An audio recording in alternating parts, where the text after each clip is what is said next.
방해도 받지 않는 나만의 시간을 확보하라. 네, 한번 가볼게요. 페이지 40페이지입니다. 위대하고 창의적인 일은 한 번에 30분 동안 했다가 나중에 45분 동안 했다가 하는 방식으로는 불가능합니다. 최소한 3시간에서 5시간에 아무런 방해도 받지 않는 큰 덩어리의 시간을 확보해야 한다. 일주일에 한 번 큰 덩어리의 시간을 갖는 것만으로는 충분하지 않다. 여러 날 동안 느슨한 시간을 충분하게 가지면서 중앙 시스템에서 집중 통합이 이루어져야 한다. 내 경우엔 매주 적어도 3, 4일 동안 아침부터 최소 오후 1시까지 어떤 타임이요? 메이커 모드에 돌입한다. 무언가에 반응하면 메이커 모드가 불가능하다. 자, 41페이지. 일을 잘하는 사람들의 비결이 나오네요. 일을 잘하는 사람들, 이런 부분들은 좀 잘 한번 보셨으면 좋겠습니다. 자신의 일을 어떻게 프로젝트화하는데 뛰어난 능력을 발휘합니다. 일 잘하는 사람들은 첫 번째, 자신의 일을 프로젝트화하는데 뛰어난 능력을 발휘하고요. 두 번째, 매일의 진도를 시각화합니다. 그래서 그래프나 눈곱으로 시각화해서 자기의 것들을 체킹합니다. 네, 세 번째, 자신의 진도가 효과적인지 타인들의 피드백을 받습니다. 네, 그리고 제일 중요한 거, 빈둥빈둥거리다가 갑자기 몇 시간을 꼬박 책상에 앉아 무서운 속도로 일합니다. 일 잘하는 사람들 특징이 뭐예요? 빈둥거리다가 갑자기 몇 시간을 꼬박 책상 앞에 앉아 무서운 속도로 일하는 사람들이 있습니다. 이런 사람들은 앞에 3가지를 해야 되죠. 첫 번째 뭐예요? 자신의 일을 프로젝트화하는 데 뛰어난 능력을 발휘하고요. 두 번째, 매일의 진도를 시각화해서 체크합니다. 세 번째, 자신의 진도가 효과적인지 타인들의 피드백을 받습니다. 네. 매 순간 집중한다는 것은 사실 불가능하죠. 책상 앞에 앉아 머리를 쥐어짜기보다는 어떻게 한다? 여유로운 시간을 충분히 즐기면서 계속 머릿속으로는 목표에 접근하는 루트를 탐색한다. 그게 훨씬 효과적이다. 커피를 마실 때도, 산책을 할 때도, 밥을 먹을 때도 어떻게 하라고요? 여유로운 시간을 충분히 즐기면서 목표에 접근하는 루트를 탐색하는 거죠. 중요한 게 뭐예요? 여유가 좀 있어야 됩니다. 여유로운 시간을 충분히 즐기는 것. 여유로운 시간을 충분히 즐길 때에 가능하다라는 부분들 쉽진 않아요. 그러나 이렇게 되어갈 수 있도록 계속 조금씩 한번 도전해 보셨으면 좋겠습니다. 루트를 탐색하되 그 탐색이 압도적이거나 부담스럽거나 괴로운 것이 되지 않게 하는 것, 이 스킬 굉장히 어렵죠?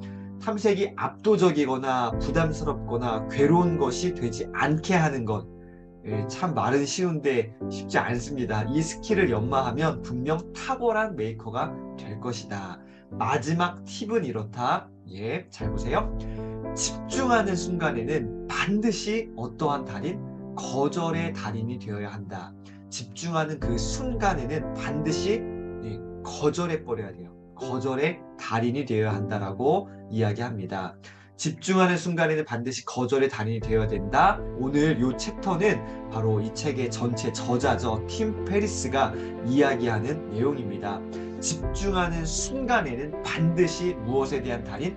거절의 달인. 그래서 오늘 집중하는 어떠한 그 순간에 반드시 거절의 달인이 되는 연습들을 반드시 한번 도전해 보셨으면 좋겠고요. 자, 저는 오늘 아무런 방해도 받지 않는 나만의 시간을 확보하라 라는 이 챕터를 보면서 제가 오늘 또한 붙들었던 책입니다. 제가 읽고 있는 책, 오늘 새벽에 읽은 책인데요. 아이가 잠들면 서재로 숨었다라는 책입니다. 여기에 또 부제가 뭐냐면요. 육아에 무너진 여자를 일으킨 독서의 조각들입니다. 이 참 매력적이에요. 육아에 무너진 여자를 일으킨 독서의 조각들. 여성분들 꼭 읽어보셨으면 좋겠고, 지난번에도 제가 한두 번 추천드렸는데요. 꼭 한번 읽어보셨으면 좋겠습니다. 남성분들 필독서입니다. 생각이 다르거든요. 의도적으로 모른 척하는 게 아니라 남자는 여자랑 다르잖아요. 잘 몰라요. 임신도 안 해봤죠. 출산도 안 해봤죠. 육아도 여성만큼, 어머니들만큼 그렇게 안 되거든요. 이 책 꼭 한번 읽도 반드시 권하고요. 자, 이제 첫 부분에 이런 글이 있습니다. 하루하루가 그저 버겁고 힘겨웠던 그때의 나에게 가장 간절했던 건 하루하루가 그저 버겁고 힘겨웠을 그때 나에게 가장 간절했던 거 뭐냐? 오로지 나 혼자 존재할 수 있는 찰나의 시간과 비좁은 공간이었다. 나만의 시간, 나만의 공간이 필요했다는 거예요. 다리를 구부리고 앉아야 하는 한 평일지라도, 있었는지도 모르게 사라지는 5분일지라도 우리에겐 언제나 누군가의 무엇이 아닌 이런 부분들 참 좋은 것 같아요.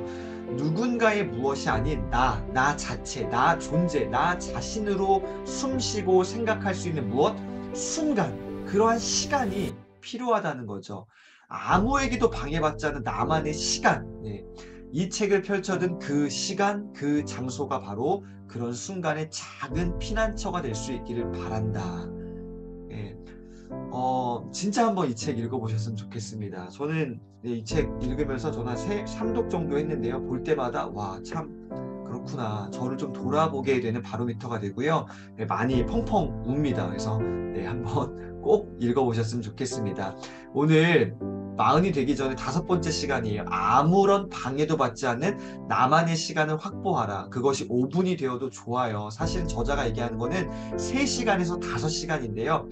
현대 사회에서 이렇게 시간 내는 거는 거의 좀 불가능하죠. 그러나 5분이라도 또 10분이라도 다른 어떤 목적이 있는 게 아니라 나 자신을 위한 시간을 한번 꼭 오늘 만들어 보셨으면 좋겠습니다. 나를 좀 돌아볼 수 있는 시간들. 그래서 여기 그림처럼 팀 페리스 글 쓰고 있잖아요. 좀 독서도 하시고요. 독서만 하시는 게 아니라 좀 나를 돌아보면서 그 좀 아웃풋, 글 쓰는 시간들도 한번 반드시 가져보셨으면 좋겠습니다. 그래서 일기 누구나 쓸 수 있잖아요. 일기 쓰는 시간들 오늘 꼭 한번 도전해 보셨으면 좋겠습니다. 오늘 40이 되기 전에 팀 페리스의 5번째 아무런 방해도 받지 않는 나만의 시간을 확보하라. 자, 오늘도 멋지게 승리하시기를 응원 드리겠습니다.